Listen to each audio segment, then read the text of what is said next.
Olá, pacientes e amigos. Aqui é Isabel, psicóloga, para mais outro vídeo do meu canal do GTV Instagram. Hoje falando um assunto até muito importante. Pessoas que gostam de humilhar. Não são pessoas empáticas, tá? Hoje a gente fala muito de empatia, tudo, mas as pessoas que gostam e têm aquele prazer de humilhar não são empáticas. Não possuem esse sentimento, muito pelo contrário. Talvez até por traumas justamente gerados na infância, né? E na adolescência que elas são assim. É o gosto de se sentir ao máximo. Então a pessoa tem necessidade de humilhar a outra para se sentir melhor, para se sentir mais com autoestima melhor, porque a autoestima costuma ser muito baixa. A pessoa é exibicionista, então fala na frente de todo mundo, humilha na frente de todo mundo, faz questão de falar eu pago isso, eu tenho aquilo, ou o carro melhor que tem. É sempre na frente de todo mundo, tá? Ou talvez até na erudição, sabe as pessoas que querem falar, porque você é isso, porque você é aquilo, você é o outro, porque eu não estudei, mas a dificuldade de hoje em dia estudar, nem todo mundo teve oportunidade, então justamente faz questão de humilhar por você ter estudado, ou ao contrário, por você ter estudado e humilhar aquele que não estudou, tá? Às vezes quando se trata de parceiros, normalmente são pessoas, quando se trata de parceiros, normalmente são pessoas que estão ligadas a querer humilhar o outro porque não se sentem, na realidade, capaz de estar à altura daquele parceiro. E não por uma condição econômica, financeira, é por uma condição justamente de autoestima. A autoestima deles é tão baixa que eles fazem questão de humilhar o parceiro. Isso é comum até em relacionamentos tóxicos e pessoas altamente além de tóxicas, faz parte também de uma violência psicológica.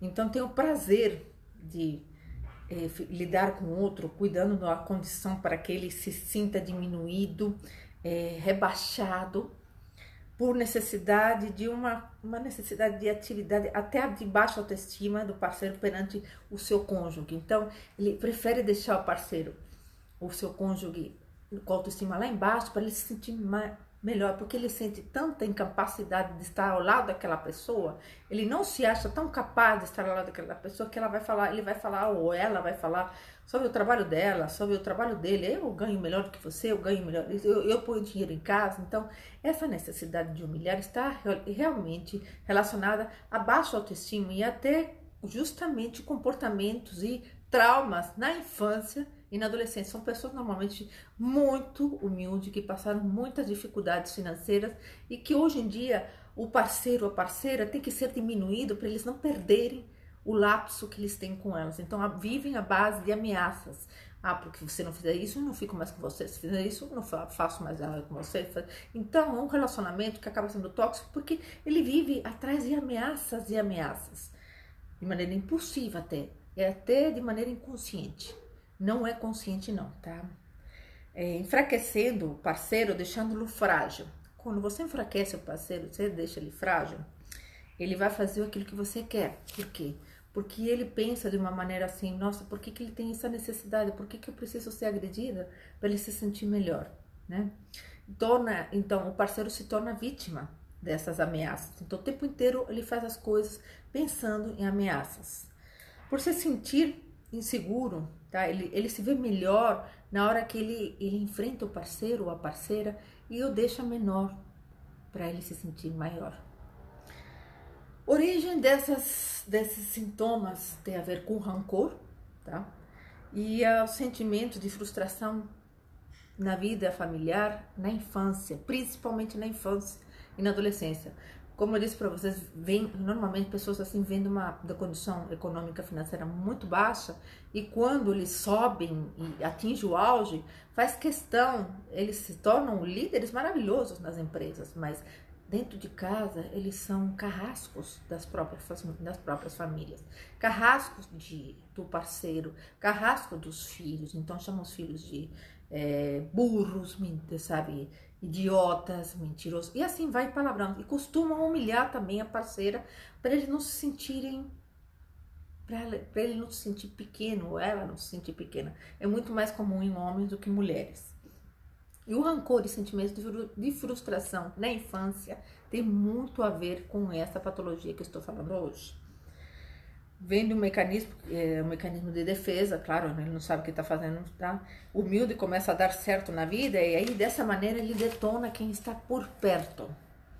Ele utiliza a questão de humilhar como tripudiar, rebaixar, né, o parceiro por prazer, para ele se sentir preso nessa situação. Ele se vangloria do sucesso dele, da finalidade, humilha a dificuldade do parceiro, porque às vezes o parceiro se dedica a outra coisa que não seja tanto a necessidade financeira, mas está lá sempre com ele, mas ele não dá esse valor devido ao parceiro ou à parceira. Como eu disse, a grande maioria são homens. São criaturas que tiveram, né, urgências de rancor na infância e na adolescência, pelos próprios pais que se sentiram menos do que outros, né? Então os pais já se sentiam menos, então normalmente quando se apresentavam falavam assim, olha, meu pai fez isso, eu sou aquilo, eu sou outro, mas era tudo mentira, era uma relação fictícia que foi dada para esses filhos, justamente para quê? Para eles poderem sentir menos vergonha das suas condições financeiras e das suas condições físicas e principalmente intelectuais. Então, meu pai fez universidade tal, se formou tal, mas era tudo mentira. Costuma ser pessoas que crescem com esse tipo de pais, fazem acreditar que essa mentira vai perdurar para sempre. E aí quando cai na realidade, na família deles, que eles têm que lidar com uma possibilidade, talvez, de perda, eles entram em colapso.